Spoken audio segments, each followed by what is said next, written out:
ఆంధ్రప్రదేశ్ ప్రాజెక్టుల నిర్మాణంలో నీలం సంజీవరెడ్డి మరియు వైఎస్ రాజశేఖర రెడ్డి చేసిన కృషి అని మాజీ ఎమ్మెల్యే జంకే వెంకటరెడ్డి అన్నారు.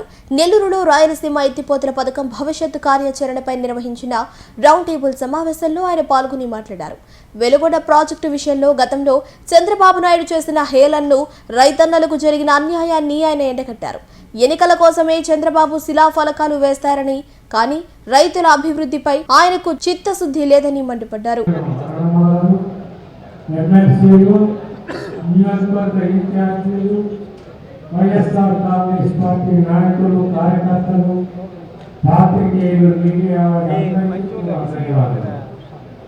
చాలా సంతోషం ఈరోజు అందరితో కూడా పాల్పంచుకోవడం. మనం ఇప్పుడు ముఖ్యంగా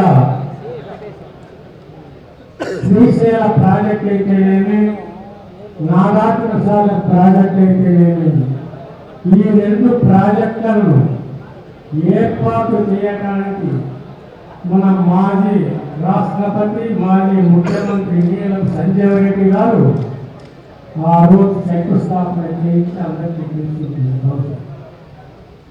మరి ఆ రోజు నెహ్రూతో మాట్లాడి నా ఆంధ్రప్రదేశ్ రెండు ప్రాజెక్టు కావాలి అని అడిగినప్పుడు నేను ఒకటే ఇస్తాను, రెండోది ఇవ్వనంటే ఆయన బయటికి వెళ్ళేటప్పుడు నెహ్రూ గారు మళ్ళా ఎన్నికకి పిలిచి సంజయ్ రెడ్డి గారు రెండు ఇస్తానని చెప్పడం అనేది ఉంటే పెద్దలు, అనుభవజ్ఞులు, రాజకీయ నాయకులు, రైతు బాంధవులందరూ కూడా తెలుసుంటారు అనుకుంటారు. ఒకసారి మనం సంజయ్ రెడ్డి గారిని కూడా స్మరించుకోవాల్సిన బాధ్యత. తర్వాత 84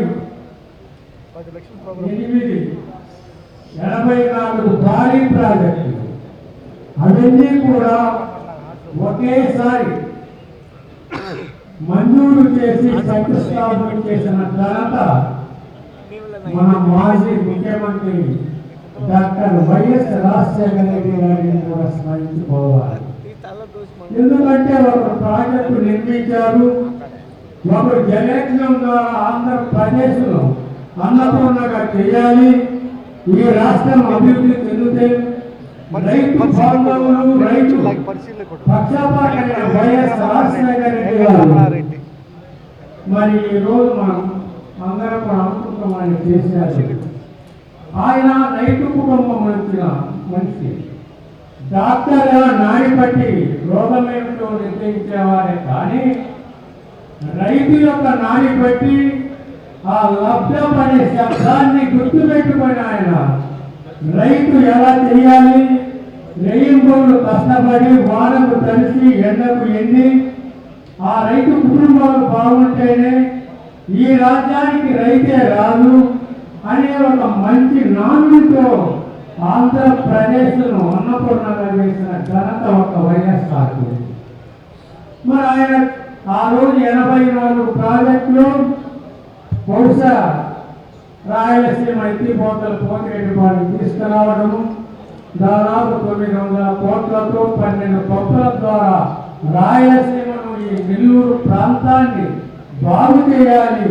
ఇక్కడ ఉన్న వెనుకబడిన ప్రాంతాలు రైతులందరూ దానిని కొట్టకాలను పెట్టే రైతులు మనము సంరక్షించుకోవాలన్న ఒక నేపథ్యంలో చేసిన ఘనత రాజశేఖర రెడ్డి గారు ఉంది. తర్వాత జగన్ గారు ఈ కార్యక్రమం నాంది కలిసి చేసిన ఘనత తనయుడు తండ్రి తనయుడికి దక్కిందని కూడా తెలియజేస్తుంది. మరి ఈరోజు మనం చూస్తున్నాం ఈ కృష్ణా జలాల అంతర్భాగం మా మార్కాపురం జిల్లా ప్రస్తుతం రాయలసీమ అంతర్భాగం.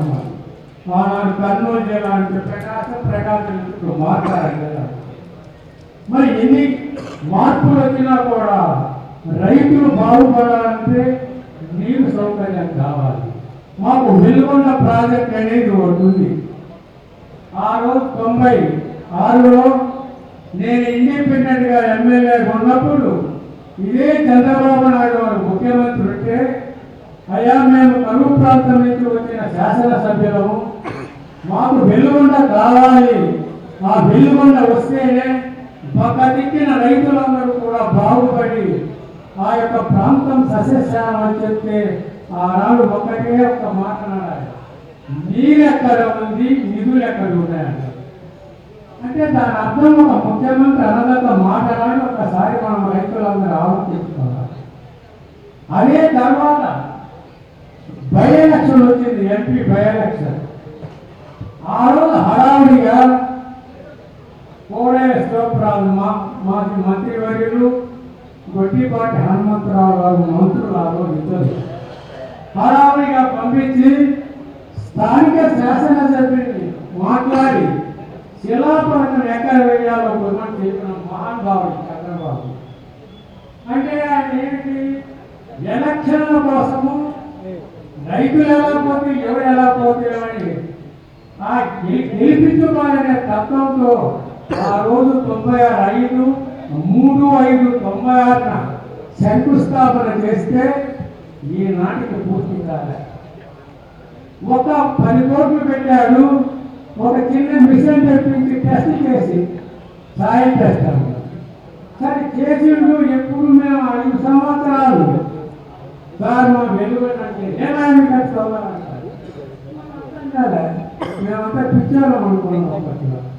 నేను చెప్పేది ఏంటి సార్, మేము రైతులు మమ్మల్ని వెలుగున తీసుకొస్తానికి గెలిపించారు, మాకు ఓట్లు వేసి మేము గెలిస్తే అడగాల్సిన బాధ్యత మాకు లేదా అని అంటే చేద్దాం లేదు. అప్పుడు ఆ ఎలక్షన్ బై ఎలక్షన్ వచ్చినప్పుడు వీరిద్దరిని పంపించేసి నాతో సంప్రదించి శిలాఫలకం వేస్తే దాని మీద ఒక్క పైసా ఇవ్వలేదు. శిలాఫలకం వేసిన దానికి ₹1,00,000 అయితే వైఎస్ఆర్ వచ్చినప్పుడు ఆ ₹1,00,000 కాంట్రాక్ట్ ఇచ్చారు. చూడండి ఎంత రైతు వాడడం ఇది. అంటే ఇలాంటి రైతులు అంటే ఆయన చాలా భక్తి ఉందో మరి అది ఏంటో నాకు అర్థం కాదా. ఒకటే చెప్తారు ఆయన, వ్యవసాయం దండగంటాడు, తీగల మీద గుడ్డలాడేసుకోమంటాడు. అంటే ముఖ్యమంత్రి స్థాయిలో అలా అన్నదాలు మాట్లాడాలని కూడా ఒకసారి మనం ఆలోచించాలి. అంటే రైతులను అంత స్థితిలో ఆయన ఆదరిస్తున్నారా లేదా వాడేంటే ఓట్లు వేస్తారే గెలుస్తారంటూ అర్థం కావడం లేదు. సరే అది చిన్న కట్టలపై జలయజ్ఞం అనేది ఒకటి పెట్టారు డాక్టర్ వైఎస్ఆర్ గారు.